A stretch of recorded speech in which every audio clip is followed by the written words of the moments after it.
Bonjour à tous et bienvenue en Autriche dans la région de Salzbourg pour le lancement du nouveau Volkswagen Touareg.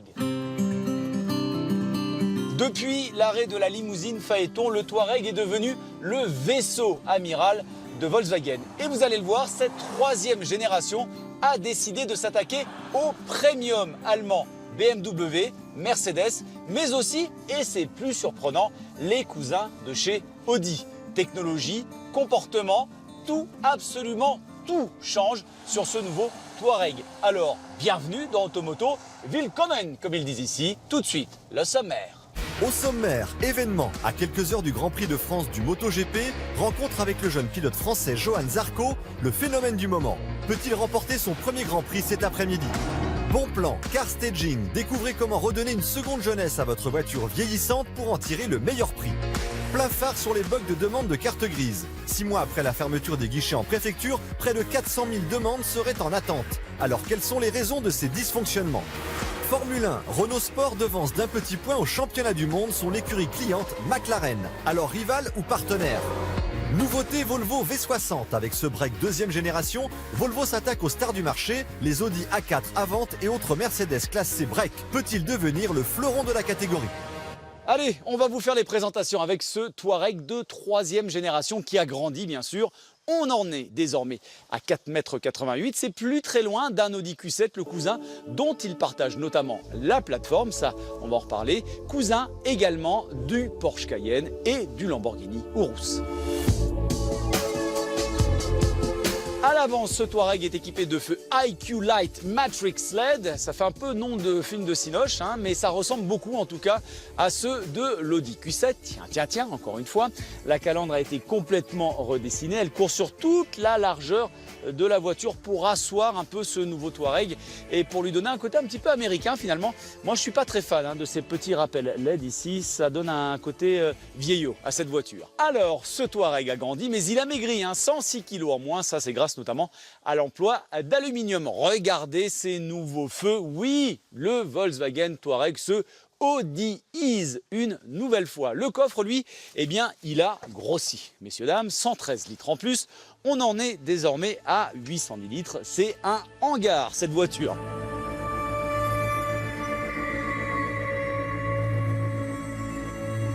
Alors c'est une véritable révolution à l'intérieur de ce nouveau Touareg. Il n'y a quasiment plus de boutons, place à deux immenses écrans, 12,3 pouces derrière le volant. Ça ressemble beaucoup au Virtual Cockpit de chez Audi. Et regardez un peu cet écran central, plus de 15 pouces, c'est une véritable télé. C'est magnifique ce GPS. L'interface est assez simple d'utilisation. Vous pouvez vous balader un petit peu partout dans les menus.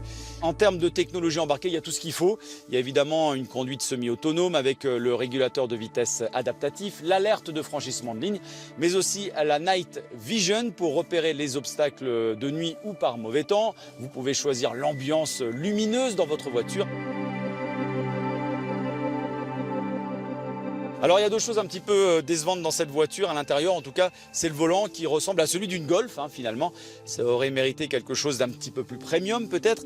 Et puis bon, certaines finitions, certains plastiques notamment ici qui ne sont pas de très bonne facture, notamment par rapport à ce que fait le premium, parce qu'une nouvelle fois ce Touareg monte en gamme clairement. Alors on n'a pas encore les prix définitifs, mais ça devrait commencer aux alentours de 55-57 000 euros. On n'est pas très loin finalement d'un BMW X5. Allez, on va s'intéresser au nouveau phénomène de la moto en France. Il s'appelle Johann Zarco. Il est deuxième du championnat de MotoGP et il pourrait bien, dans quelques heures, remporter son premier Grand Prix de France. Portrait signé Jérôme Chon. Sur le circuit du Mans, c'est un peu Mick Jagger. Le Français Johann Zarco est l'icône du peuple moto ici. Le pilote partira en pole position tout à l'heure du Grand Prix de France et pourtant il ne se prend vraiment pas pour une star.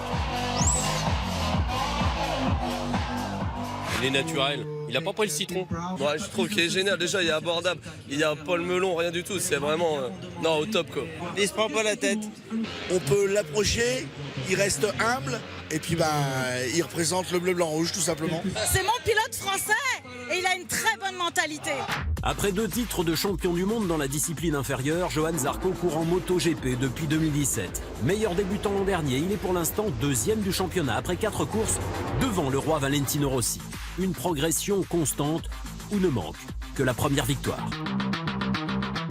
Même si la victoire elle n'est pas là, j'ai toujours un sentiment qu'elle est de plus en plus proche. Et comme je sens que j'ai encore une marge d'évolution, on va dire c'est mon excuse, tant que j'ai pas atteint cette marge, j'ai pas atteint le niveau de la victoire. C'est lui, Laurent Fellon, qui a découvert le prodige à l'âge de 13 ans. Ils ne se sont plus quittés depuis. Il était doué, il avait la vitesse de passage, beaucoup de vitesse de passage, et surtout il écoutait un vieux. Le vieux, comme s'appelle Laurent Fellon, a mis Zarco au travail. De la moto, 7 jours sur 7, pour forger les réflexes et un physique de gymnaste. 15 ans pour en arriver là. C'est ma 30e saison en tant que commentateur. Il est le personnage, l'un des plus exceptionnels que j'ai jamais rencontré dans cet univers. C'est pas le meilleur pilote que j'ai jamais rencontré, mais c'est certainement le plus travailleur et le plus sérieux. Travail, implication, mérite, des valeurs à l'ancienne qui exigent du temps. Aujourd'hui, Zarco a presque 28 ans. Et à cet âge-là, ses principaux concurrents étaient déjà champions du monde. C'est presque comme un footballeur. Un footballeur à 20 ans, il peut être très fort, mais aux alentours de 30 ans, il a l'expérience, il a sa forme physique qui suit toujours, et donc les résultats sont encore meilleurs. J'arrive un peu plus tard, mais j'arrive plus mature au sommet de cette discipline. Cette maturité frappe tous les spécialistes, un avantage hors normal. C'est un pilote qui commet très peu d'erreurs, c'est un pilote très intelligent qui construit ses séances. Tout est calculé, il est jamais, il est toujours dans le contrôle, et c'est pour ça qu'il tombe jamais. Il est calme, tu le vois jamais énervé, même quand ça marche mal, et même quand il critique, quand il y a quelque chose qui ne fonctionne pas, il a toujours la critique constructive. Johann Zarco n'a pas la meilleure moto, il dispose d'une Yamaha client, sans les derniers développements réservés aux moto-usines.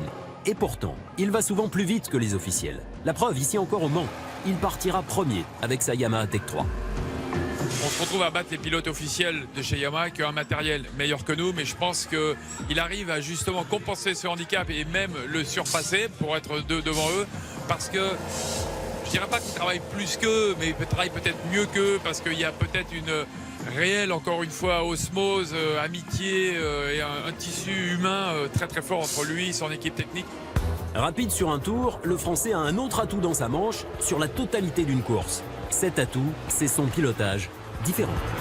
C'est quelqu'un qui joue du piano, donc il a une sensibilité qui est particulière et il a un pilotage qui est très fin, très pur, des trajectoires qui sont très fluides. Il est sous la poignée des gaz, il est très gentil, donc il arrive à économiser les pneus. C'est la méthode Zarco pour combler le déficit de puissance de sa moto. Reste à supporter la pression du public, intense ici en France. Ça peut être une pression. Maintenant, transformer cette pression en bonne énergie et se dire ta place, elle est unique et quel bonheur que tous les gens te supportent. Prends ça comme une énergie positive et profite du moment. C'est pas donné à tout le monde. Donc voilà, j'attends la première place. Cette première victoire tend les bras à Johann Zarco tout à l'heure. Pole position sur une piste où la Yamaha domine. En France, tout semble réuni pour que l'histoire soit belle.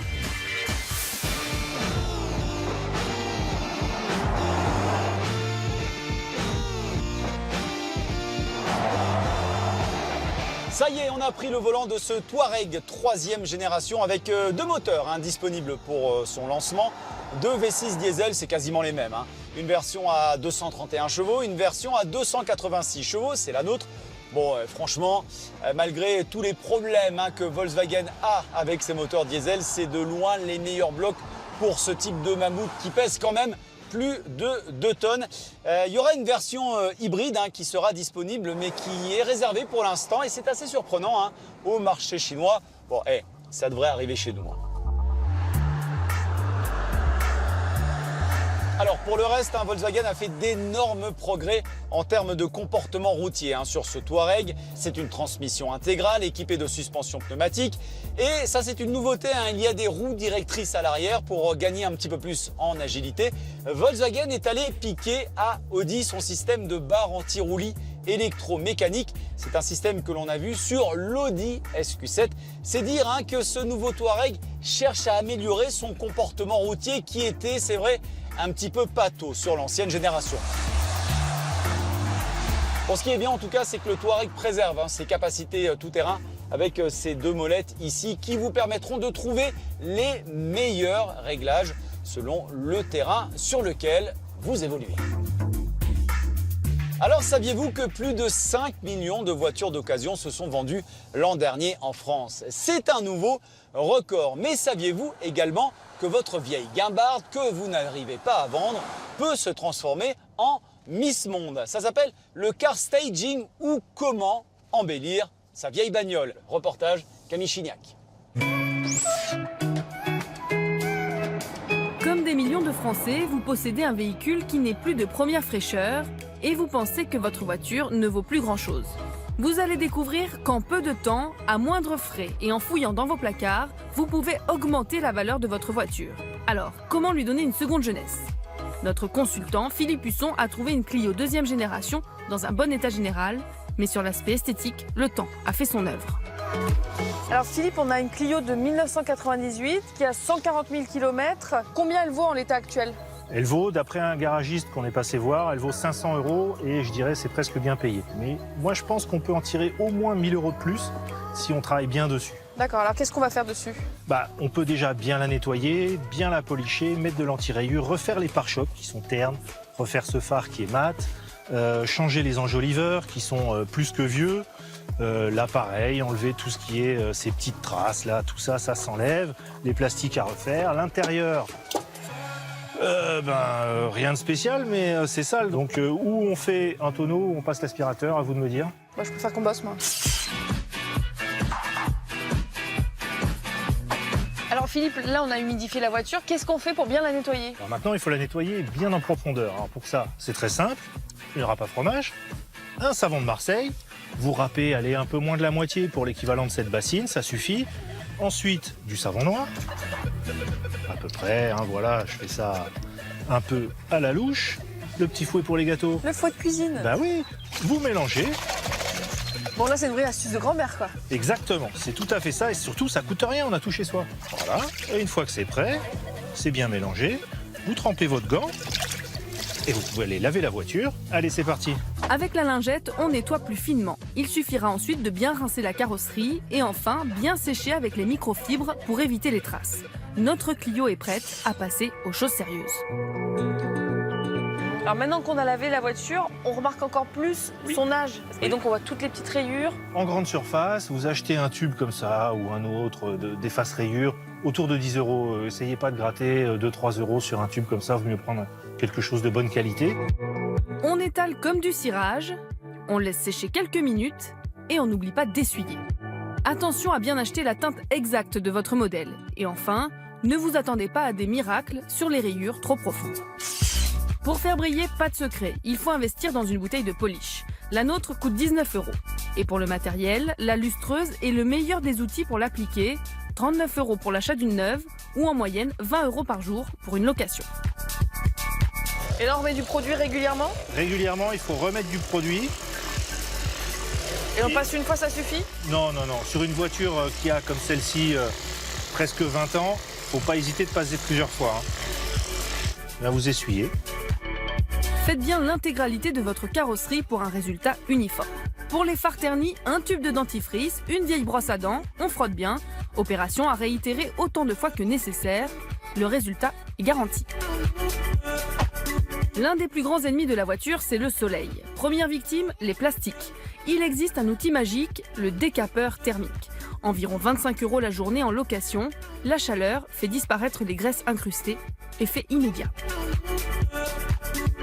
Pour finir la mise en beauté, on remplace les enjoliveurs. Notre lot coûte 19 €. Nous avons trouvé les caches manquants du pare-choc pour 15 €. Des petits investissements qui donnent tout de suite une nouvelle allure à notre Clio. À l'intérieur, désinfecter et laver les plastiques, portes, planches de bord, volants, avec un mélange d'eau et de vinaigre blanc. Vous pouvez ensuite passer une légère couche d'assouplissant pour le linge, pour donner de l'éclat au plastique. Puis passez bien l'aspirateur et pour la touche finale, encore un peu de vinaigre blanc pour nettoyer les vitres. Philippe, on a travaillé une journée entière sur cette Clio, mais on lui a donné un bon coup de boost. Le résultat est plutôt satisfaisant. Je suis très content. Là, on lui a donné une seconde jeunesse, on pourrait dire. Je pense que là, elle est prête à être vendue et l'acheteur comme le vendeur feront une bonne affaire, donc c'est top. Pour vérifier que notre travail a redonné un peu de valeur à la voiture, il nous reste à la faire estimer par un expert automobile.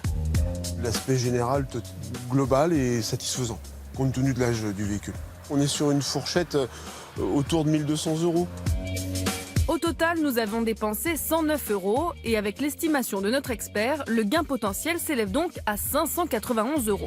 Votre journée de travail sera donc largement rentabilisée et même récompensée. Alors, au boulot!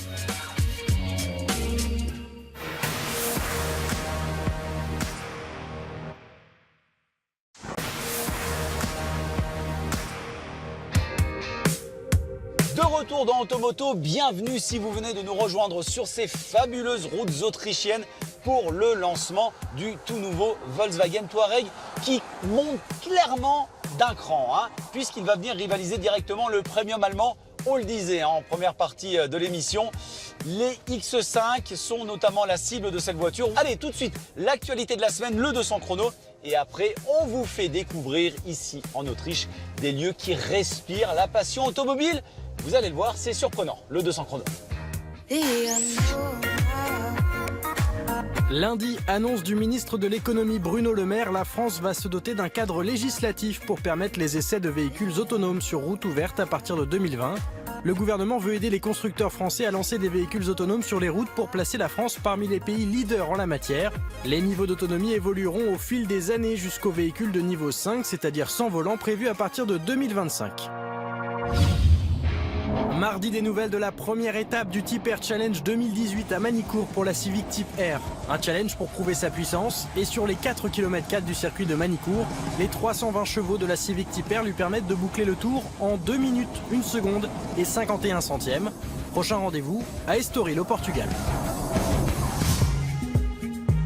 Elles sont sur nos routes depuis la fin du mois d'avril, mais c'est déjà peut-être le moment de rentrer au garage. Les voitures radars confiées à des sociétés privées pourraient en fait être illégales. Une note du ministère de l'Intérieur révélée mercredi par le Canard enchaîné émet des doutes sur la légalité du dispositif.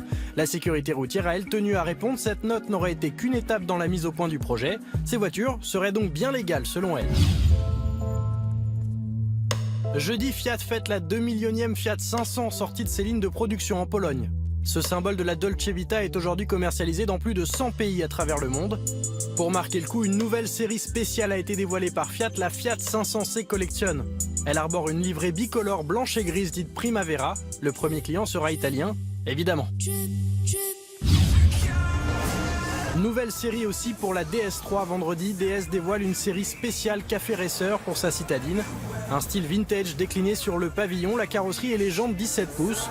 En plus du style, 3 motorisations essence disponibles de 110 à 130 chevaux à partir de 26 700 €. Dimanche, à une semaine de la fête des mères, Niu propose un cadeau original, un scooter électrique. Le fabricant asiatique propose 2 modèles à moins de 3 000 € disponibles dans une cinquantaine de points de vente en France.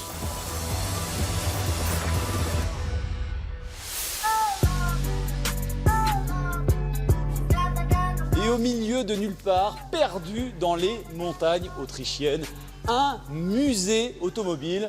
Bienvenue au Manro Museum.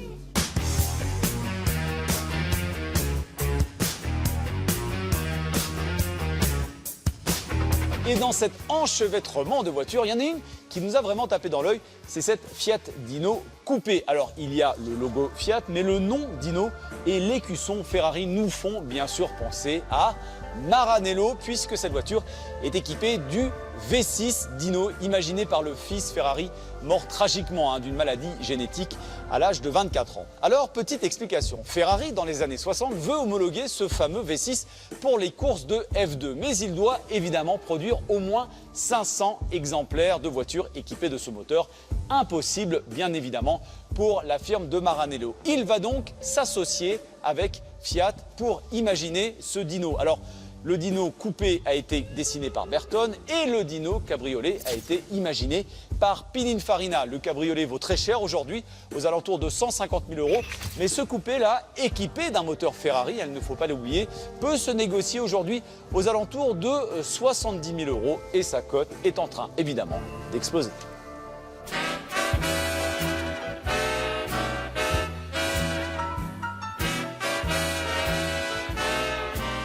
Retour à la dure réalité en France. Vous le savez sans doute, le système des cartes grises a été changé. Il a été automatisé, numérisé et le flop est pour l'instant monumental car des milliers d'automobilistes se retrouvent avec leur véhicule mais sans carte grise. Alors pourquoi ces retards se sont accumulés? Que se passe-t-il réellement aujourd'hui? Enquête Baptiste Morin. Un grand bug qui n'en finit pas. Depuis novembre, terminées les démarches en préfecture, les demandes de carte grise se font exclusivement par Internet. Mais 7 mois plus tard, entre 200 et 400 000 automobilistes n'ont toujours pas reçu le précieux sésame. Or, sans certificat d'immatriculation, impossible de rouler en toute légalité. Alors comment justifier cet immense embouteillage administratif? Et quel recours pouvez-vous espérer si votre dossier est toujours en souffrance?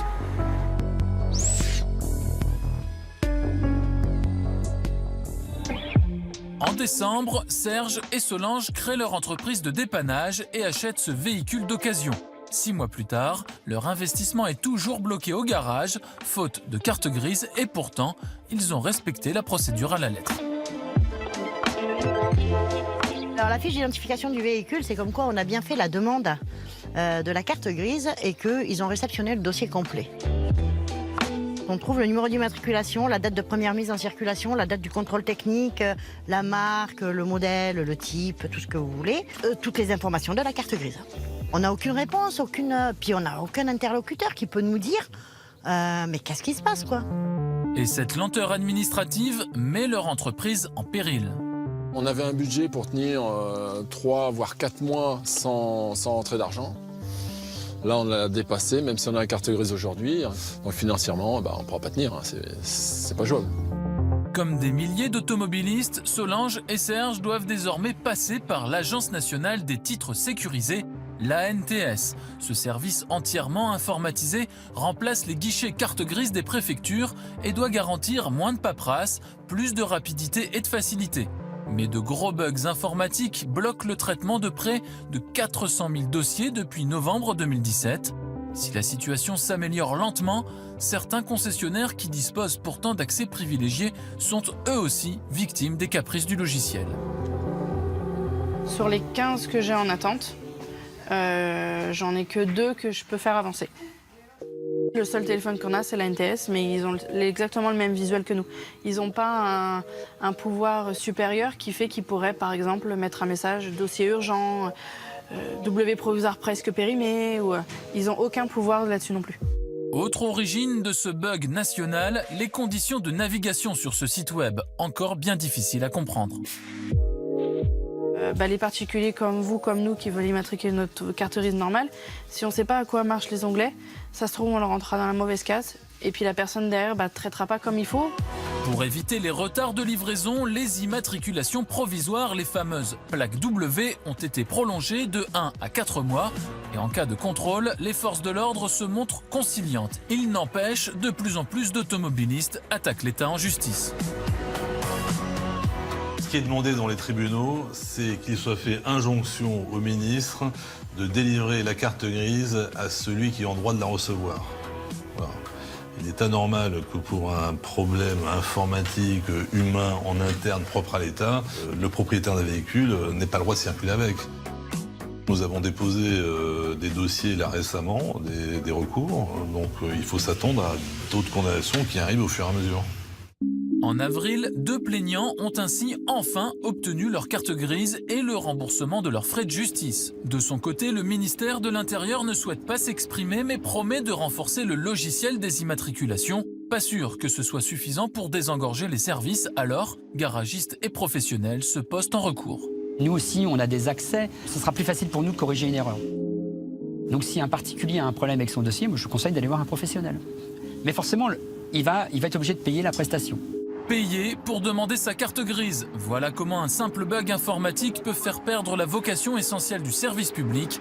À Automoto, on est les premiers à le regretter. Nous sommes toujours au volant du Volkswagen Touareg et comme promis, on va vous emmener dans un endroit qui respire véritablement la passion automobile avec un nom que l'on connaît bien. Et attention, préparez-vous, vous allez vite retrouver votre âme d'enfant.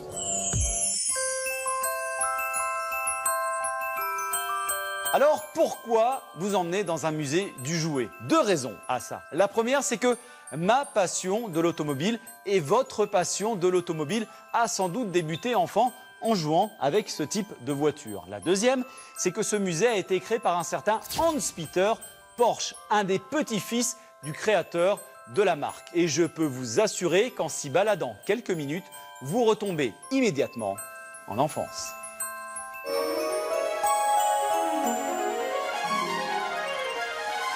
Mais le trésor de ce musée, il est ici. C'est cet incroyable décor de plus de 500 mètres carrés consacré à la passion de Hans-Peter Porsche pour les petits trains. Oui, les petits trains. Alors ça représente l'Allemagne, l'Autriche et la Suisse dans un décor absolument phénoménal. Ça passe du jour à la nuit, du beau au mauvais temps. Il y a de la 3D, il y a des projecteurs. Plus de 80 000 arbres ont été collés sur ce décor où se baladent 80 trains sur plus de 3 km de rails. Et vous vous en doutez bien, puisque c'est Hans-Peter Porsche qui a imaginé tout ça, il y a toute l'histoire Porsche en filigrane, vous allez comprendre. Vous voyez ce petit décor avec la petite maison ici? Eh bien, ça représente la première usine Porsche de 356, puisqu'avant de déménager à Zuffhausen, du côté de Stuttgart, les 50 premiers exemplaires de la 356 ont été fabriqués en Autriche, à Gmund. Alors ça, c'est la nouvelle usine Porsche du côté de Stuttgart, à côté de l'ancienne. Mais ce qui est intéressant, c'est la maison derrière. C'est celle du grand-père de Hans-Peter Porsche, le fondateur de la marque. Et si vous regardez encore mieux, vous verrez sortir du garage de la maison la première coccinelle. On pourrait y passer des heures ici. Et dans ce musée de jouets, il y a bien évidemment des jouets pour adultes. Voici une partie de la collection de Hans-Peter Porsche. Alors, il y a une 918, il y a une Carrera GT, il y a une 911 R, il y a des vieilles Porsche au-dessus, notamment des 356. Mais apparemment, Hans-Peter Porsche aime tout particulièrement les GT3. Un homme de goût. Et puis il y a quand même peu d'endroits au monde, on peut boire son café devant une originale 550 RS Speeder. Bon, allez, tout de suite, le rendez-vous à la fin de la semaine avec Pierre Galassio qui vous emmène dans les coulisses de chez Renault et McLaren.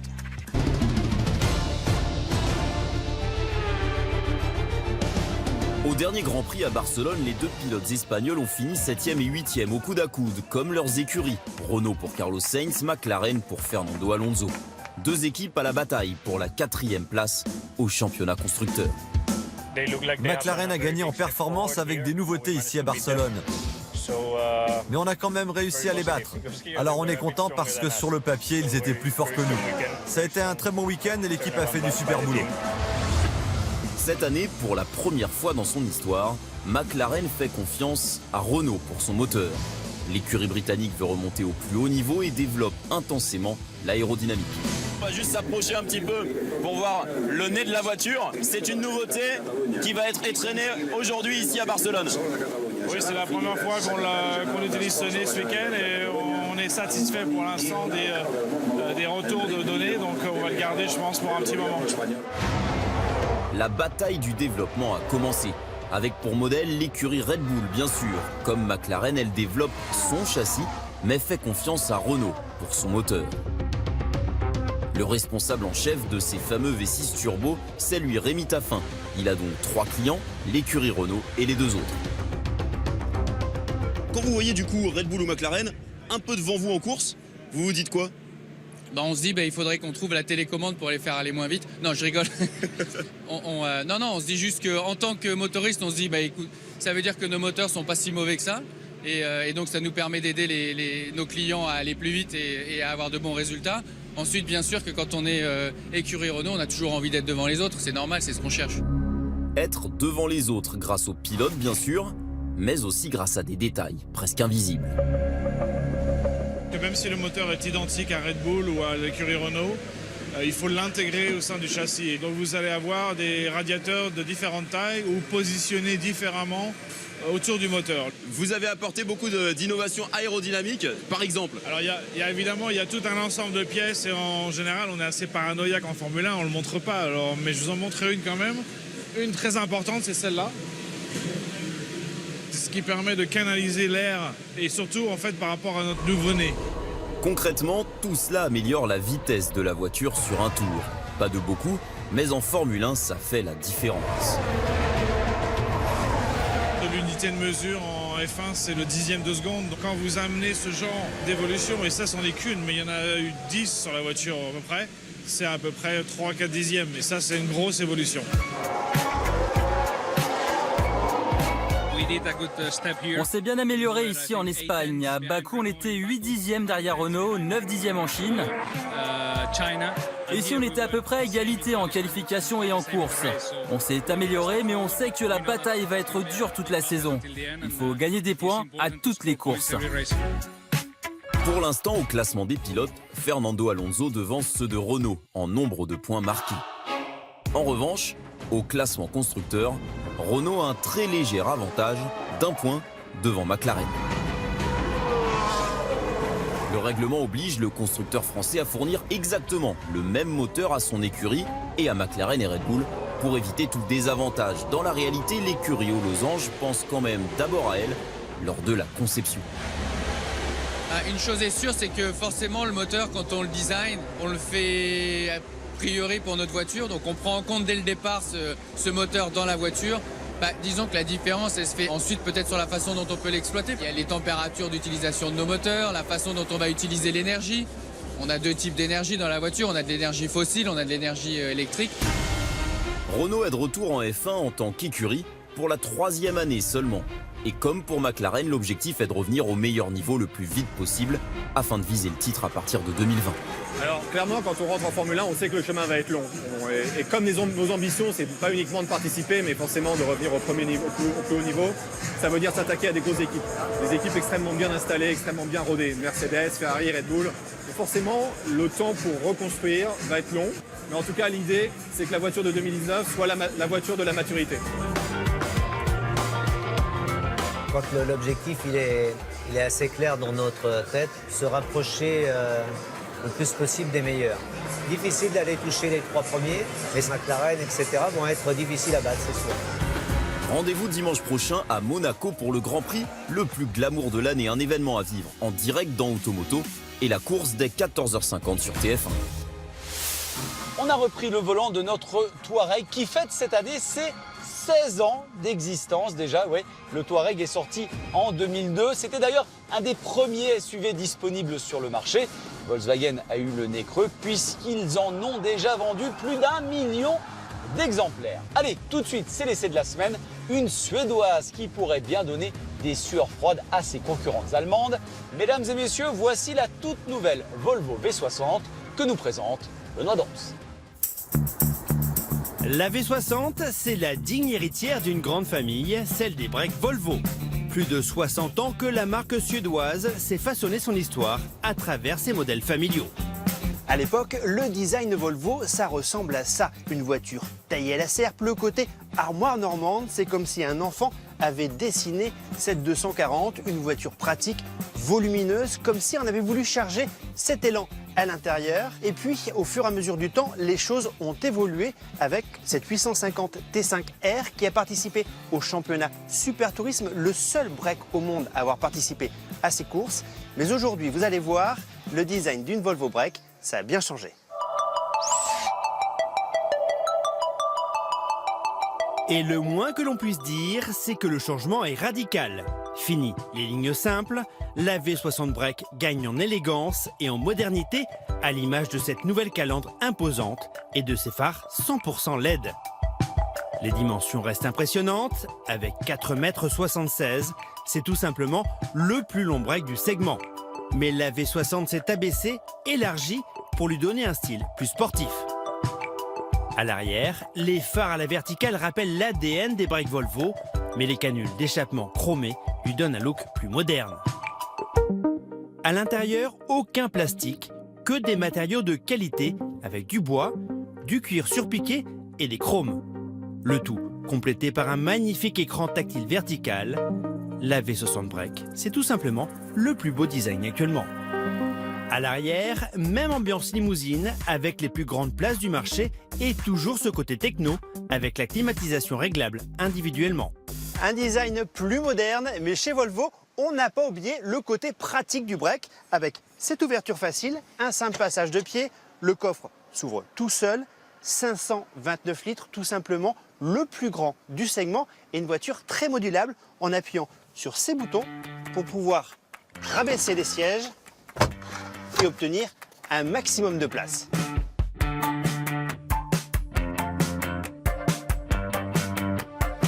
Alors ici en ville, ce n'est clairement pas le domaine de cette Volvo V60 avec 4,76 m. On a un peu de mal à se faufiler. Fort heureusement, on a un maximum d'aide à la conduite et notamment au stationnement. Il suffit d'appuyer sur ce bouton. Je mets mon clignotant à gauche pour indiquer à la voiture que je veux me garer à cet endroit. Le créneau détecté, il ne me reste plus qu'à passer la marche arrière, appuyer sur l'accélérateur. Voilà, un petit coup de marche avant et on y est. Un dispositif complété par une vision 360 degrés extrêmement pratique.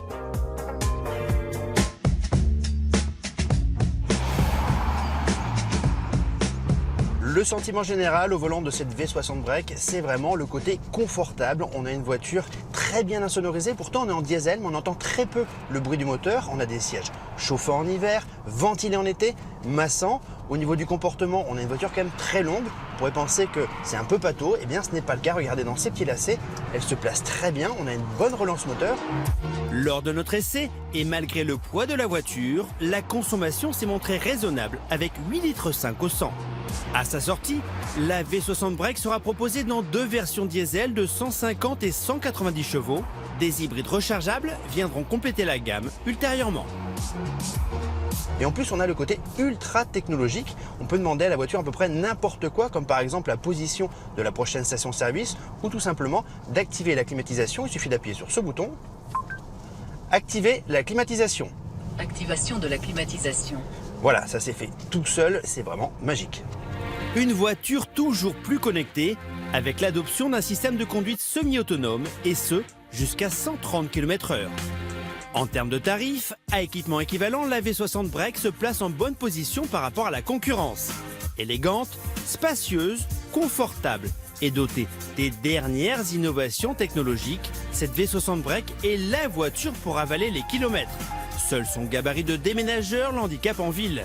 L'année prochaine, la BMW Série 3 Touring et la Mercedes classée Break seront restylées. Mais en attendant, cette Volvo V60 Break devient tout simplement la référence du segment.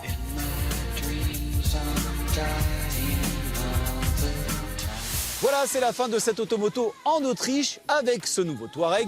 La semaine prochaine, Automoto sera en direct du Grand Prix de Monaco pour une émission spéciale présentée par Marion Jolès. Vous pourrez suivre l'intégralité du Grand Prix sur TF1.